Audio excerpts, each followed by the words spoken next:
Hola, hola, and buenos dias, G&Gs. I am Trekk with 2Ks, and this is another episode of Weekend Crypto brought to you here on the Gentleman of Crypto YouTube channel. If you don't know, it's the thing right over there, right? Yeah, like over there. So, nonetheless, if you don't know, the basic idea is I cover crypto news that happens over on the weekend, and that's from a Friday evening over to a Sunday late evening, late night, whatever. Recorded out, pops out on a Monday morning, and then you guys get some catch up pretty much for some of the things that happen because stuff is always happening in a space. Like pushing aside all of the FUD stuff and like price talk and speculation, blah, blah, blah. There's other actual things that actually are real news related events. And so here are a couple of things that basically came across my radar. What else I want to say? Oh, I appreciate the folks who are still tapping in. Yes, we're still in this quote crypto winter market, whatever, bear market, whatever. But nonetheless, folks are still tapping in. I really want to say thank y'all to the folks, Slim, a couple of other folks who actually are leaving comments on the videos. On behalf of King and Zay, also thank y'all for tapping in too. And don't forget, we got a whole bunch of other people in this network who cover various other aspects of this crypto space. So if you want to talk about NFTs, if you want to talk about the trading side of it, hey, also remember, I'm not the financial guy. I don't do price talk, but there's a number of other folks on this network that are way better at reading charts and talking about TA and FA stuff than me. Tap into those folks too, but let's jump into these stories. So the first story here is crypto community says new PayPal policy would drive crypto adoption. First off, I didn't say that. I'm a part of the crypto community. PayPal's track record for how they deal with fintech finance in general is crappy. One. So I don't know who said this, and this was such a clickbait title. It annoyed the hell out of me when I read it.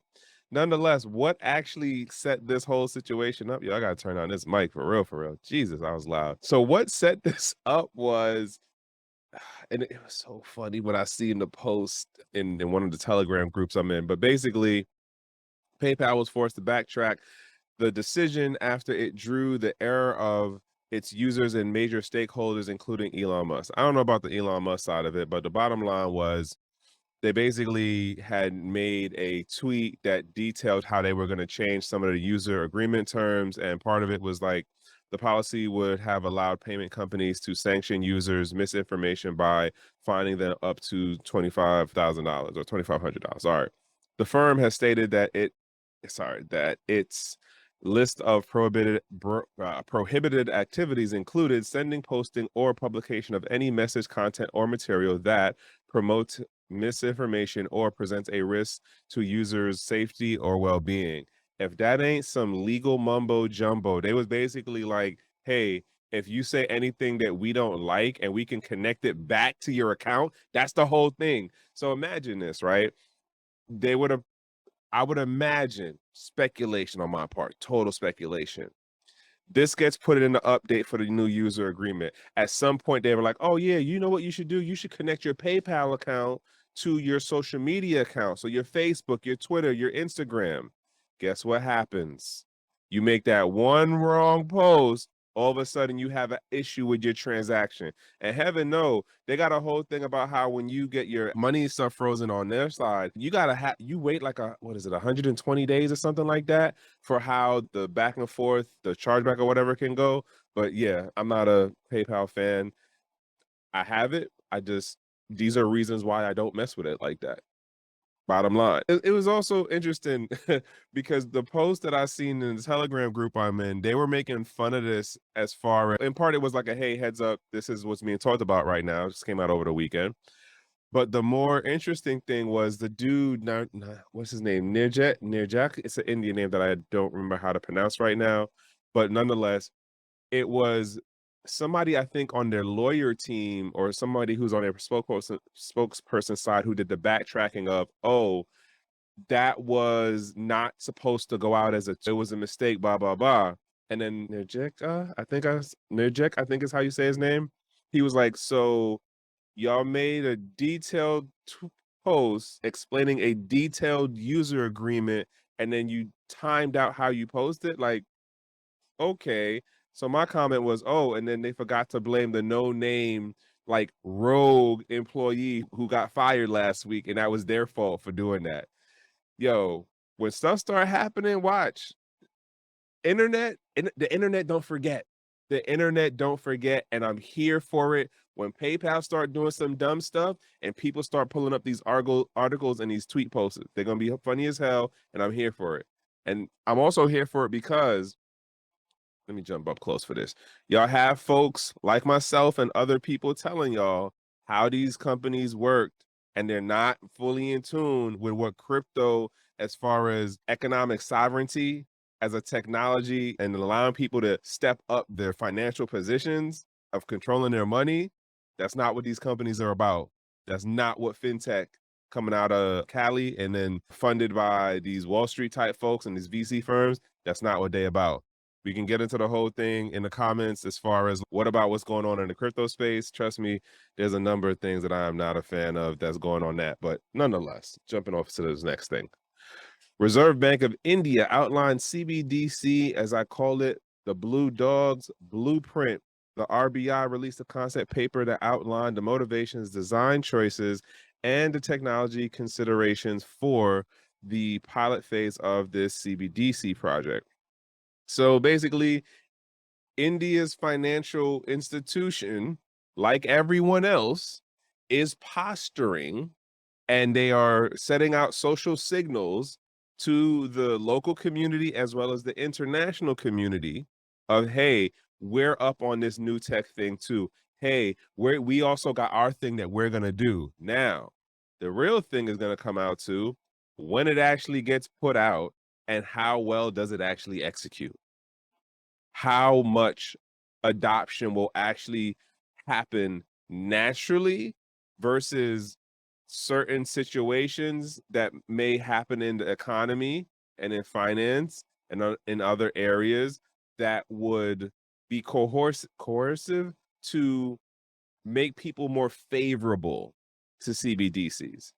But nonetheless, that's the basic bottom line of this story. It's nothing really new or fantastic or whatever. They don't even talk about the technology options on this outside of, are we talking about a distributed ledger, or is it going to be, I forgot what the other thing was. But nonetheless, it isn't groundbreaking news.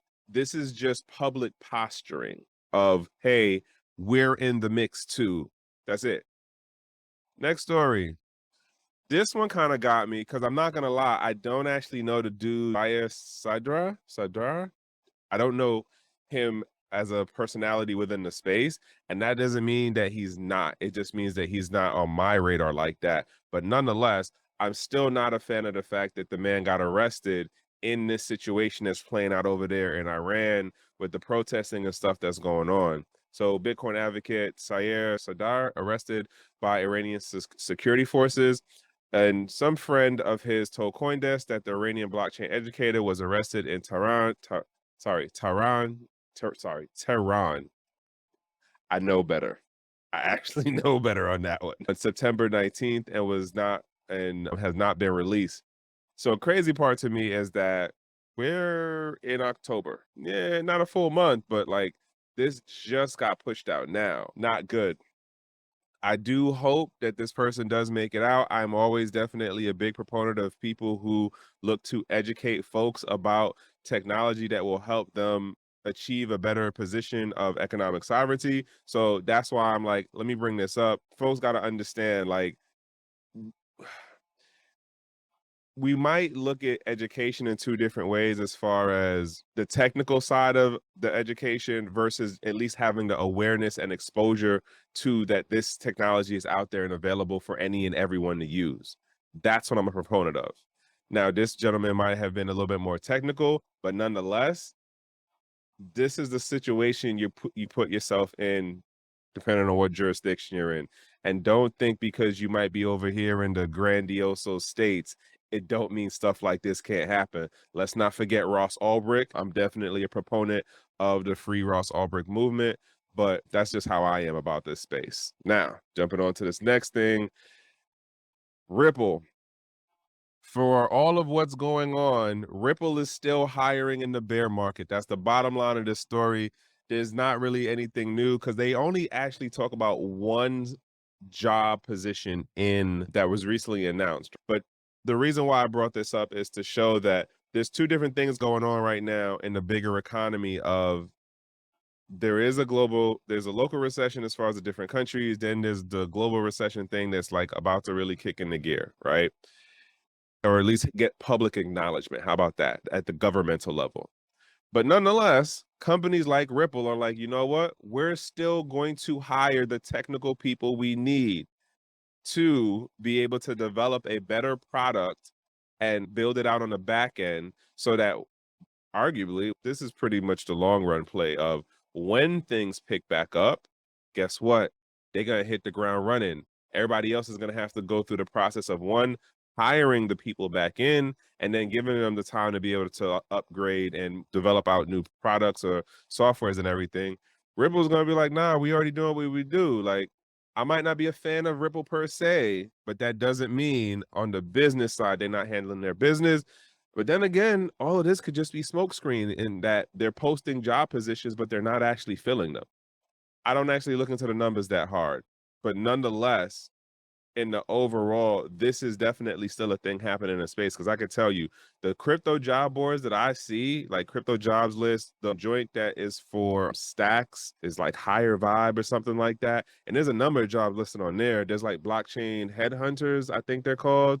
So there's positions definitely being posted about for crypto related roles. And I've been saying for like how many years now, even though it might be a quote crypto company or a blockchain company, they still need an accountant. They still need an HR person. They still need a legal team. They still need a compliance person, especially if they are in the US or Canada or like certain other countries like in Southeast Asia. Just saying. All right. That's it. I'm moving on to this next one. Yo, this one, I honestly, and in full disclosure, I do have some things in relation to the helium setup as far as the nodes and stuff like that. So I'm gonna just make that correlation right there for the disclosure, right? I did not know they got delisted until I seen this story. Let me jump up. I honestly did not know. I will say I have definitely been annoyed with how they've been moving on certain things, but I also do understand this whole space is an experiment. This whole space is an experiment. The technology is being upgraded, the technology is being proliferated, but the idea is, are you able to come up with a sustainable business model that will then make a new change or evolution or paradigm shift, whichever way you want to call it, within a particular sector? And then how does that connect into other industries? And then are those models, those business models that develop off of that, are they also sustainable? Case in point, education works out like that. Think about how many things higher education and lower education is connected to as other industries that feed off of one another. You got the books, you got the teachers, you got the whole facility thing for the maintenance side of it, you got the office staff people, like it's a bunch of different things. And that's what we see happening right here in regards to this. So basically what happened was Binance made the decision to delist Helium. So it says Executives Helium Foundation. Yo, you notice how everybody has a foundation now? That's the move in this decade. You got to have a foundation. If you're a crypto company and you don't got a foundation, you're not doing it right.